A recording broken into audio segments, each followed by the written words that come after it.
So most HVAC owners assume that they have loyal customers, but the data usually tells a different story. When you actually break down how long customers stay, you often discover that nearly half of them disappear within a few years. So understanding your customer lifespan distribution is the first step to turning one-time calls into long-term relationships.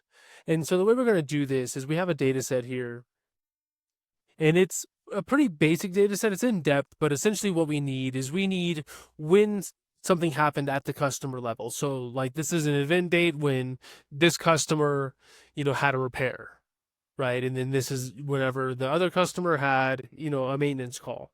And so what we're going to do is we're going to take each customer, we're going to see when were they acquired, and then if they churned, we want that date.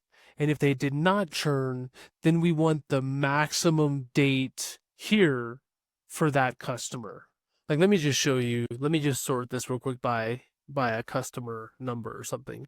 So like, for example, we have all these customers, all these rows for one customer, and this customer has not churned.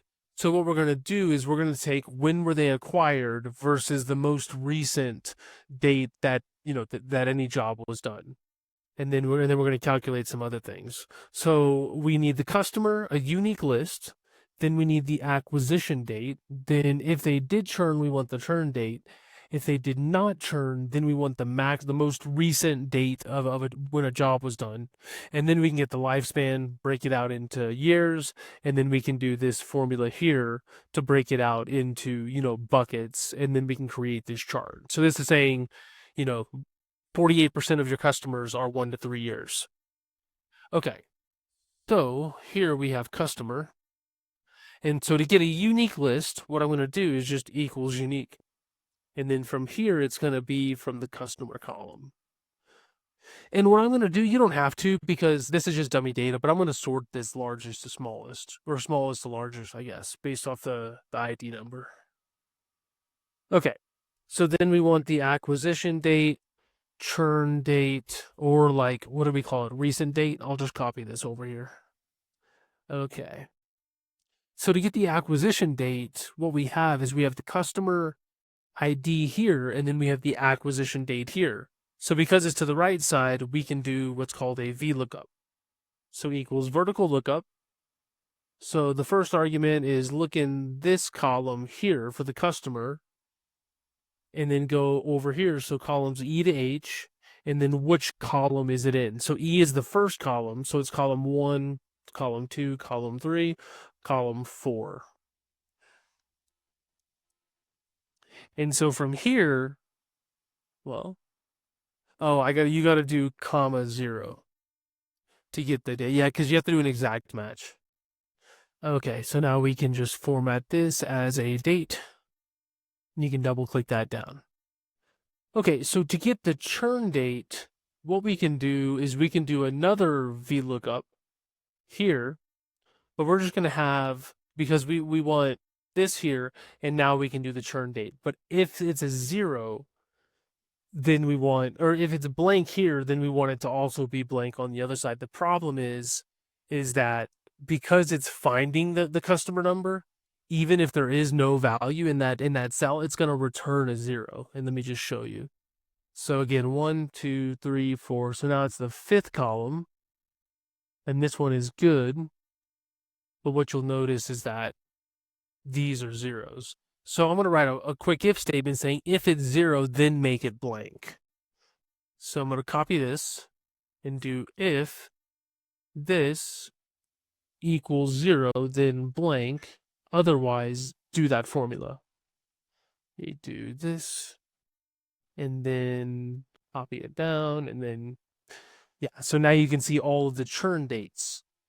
And then now what we need is we need a max date if this is blank. So equals if this equals blank, then give me the max. So MAXIFS, give me the max of the event date column, because that's when a job was done, where the customer ID is here.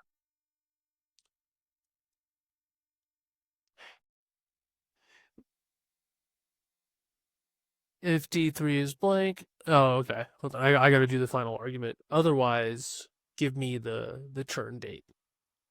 So now it's essentially saying if this is blank, then do the formula. Otherwise, give me the formula. If it's non-blank, then give me that cell. And so that's what you're seeing. You're seeing here. Actually, no. Let's not do it that way. If D3 equals blank, otherwise blank. And the reason is because we don't want the non-churn date. We want to have this separate. You could 100% do that, but we just want it to be separated. And then the lifespan in days is going to equal, if this equals blank, then this minus the acquisition date. Otherwise, the non-churn max date minus the acquisition date. And so now you have that. And then the lifespan in years is just equals this divided by 365. And you can do 365.25 if you want the leap year. Perfect. And now you have a bucket. So I'm just going to copy and paste this formula because it's going to take longer to type it in. But essentially it's just saying if this cell is less than 1, then it's 0 to 1 year. If it's less than or equal to 3, it's 1 to 3 years. If it's less than or equal to 5, so it's just over and over again. It's just an if s is like an if statement, but you can have multiple criteria. It's not if then. It's if then, which is better. Okay, so now we can create this chart. All we want is the bucket, the count, and the percent total. And I'll copy this over here. And what we can do here is we can just get a unique list of this. And now it just so happens it's sequenced correctly: 0 to 1, 1 to 3, 3 to 5, 5 to 10, which is good. And then equals, to get the count, we want the count of this column, comma, where it's this. And then you can see here that it is done that way.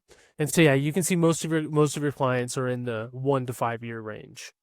But if we want a percent of total, which is what we're going to use for the chart, we want to do 70 divided by the sum of this. And you need to press F4 to lock. You see all the dollar signs now? You need to do that so as you drag it down, it doesn't change. And I'll show you what I mean. I'll remove all the dollar signs just to show you. So what we have now is the percent of the first one, but as we drag this down, you see how the red is coming down the box? So essentially what you'll get to is 100%, right? Because it's just there. So we need to just go into the formula. You can either put dollar signs before and after, before the letter, after the letter, before the letter, after the letter, or you can just cycle through with F4. But one way to double check is just to make sure that the sum of this is 100. And so, yeah, we have that. So the next thing and the final thing is we want to visualize this like this. And so all we have to do is highlight the bucket, hold down Control, and highlight the percent total, go to Insert, go to Recommended Charts, and you can just see it right here. Or you can go to All Charts. You can choose what kind you want. But yeah, this way is usually better. And in this scenario, a line chart is not good to use because a line chart is going to show, like, a line chart looks like it's continuous, right? Like, let me show you what I mean. So chart design. So if you do something like this, it looks like it's continuous, right? Like it's something that's continuing on, and so it's not good. As to where this is sort of clearly like the percentages that it is, and so. That is it. Let me fix this. I'm going to double click on the axis here because I want to remove that decimal.